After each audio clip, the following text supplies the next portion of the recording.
ایک بار کا ذکر ہے، ایک کوا بہت پیاسا تھا۔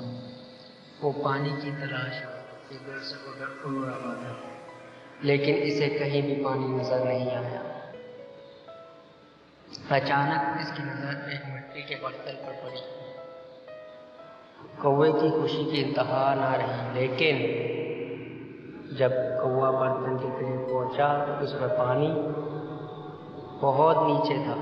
کوے کی چونچ پانی تک نہیں پہنچ پا رہی تھی۔ وہ بہت افسردہ ہو گئی۔ اچانک اس کے ذہن میں خیال آیا، قریب ہی کچھ چھوٹے چھوٹے پتھر پڑے ہوئے تھے۔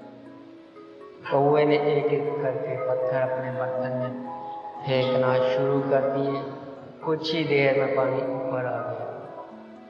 کوے نے خوب سیروں کے پانی پیا اور اپنے گھونسلے